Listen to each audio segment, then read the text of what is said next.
Welcome to Sanwibe Science Foundation. Today we are looking at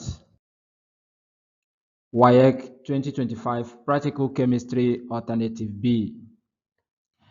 We are looking at how to determine theoretical endpoint for question number 1.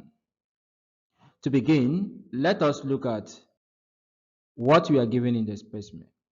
We have D, which is HCl, volume given to us 8.5 cm cube, which will be dissolved in 1 dm of solution. E, sodium hydroxide, mass given to us 6.0 gram, which will be dissolved in 1 dm of solution. Now looking at these two substances given to us, HCl is a strong acid, sodium hydroxide is a strong base. So the titration is a titration of a strong acid against a strong base, and then methyl orange can't be used here, phenolphthalein will be used. The equation of reaction is HCl reacting with sodium hydroxide. This will give us sodium chloride and water will be evolved. The mole ratio is 1:1. Now, how can we find the endpoint from this data provided? Let's follow these steps. Step number 1, find the concentration of the acid. Use the formula CD equal to volume times specific gravity times percentage purity all over molar mass. The volume given to us from the specimen is 8.5 cm cube. Specific gravity for HCl is 1.18 gram per cm cube. Percentage purity given to us from the specimen is about 36%. So since it is 36%, we divide 36 by 1000. That will give us 0.6. The molar mass of HCl, atomic mass for hydrogen is 1, chlorine 35.5. Summation gives us 36.5 gram per mole. Now put back these parameters to the equation. We're going to have that the concentration of the acid is equal to 8.50 times 1.18 times 0.36. This will give us 3.6108 per dm cube. And then we divide by the molar mass, 36.5. Everything will be 0.0989 mole per dm cube. So the concentration of the acid based on the question given to us is 0.0989 mole per dm cube. Now, the next step, which is step 2, find the concentration of sodium hydroxide. The mass given to us from the specimen is 6.0 gram. Find molar mass of sodium hydroxide. Atomic mass for sodium is 23. That of oxygen is 16, and that of hydrogen is 1. This gives us 40 gram per mole. Now, we now find the concentration in mole per dm cube of sodium hydroxide. Use the formula concentration in mole per dm cube equal to concentration in gram per dm cube all over molar mass.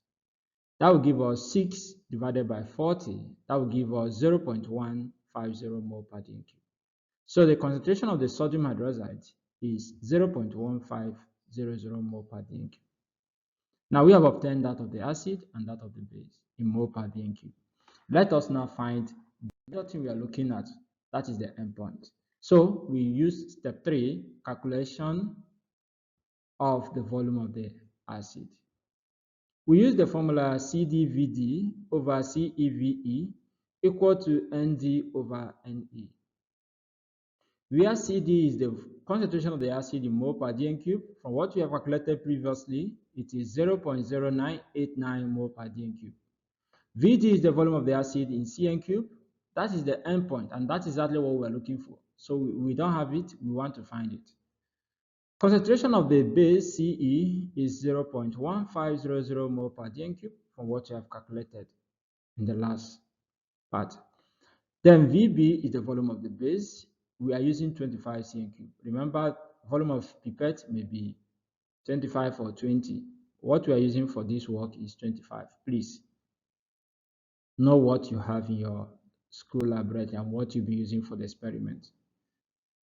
Na is the mole ratio of the acid. It is equal to 1 from the equation of reaction. Mb is also equal to 1 from the equation of reaction. Now we make VD the subject of the formula. We are going to have 0.1500 times 25 times 1. This will give us 3.5.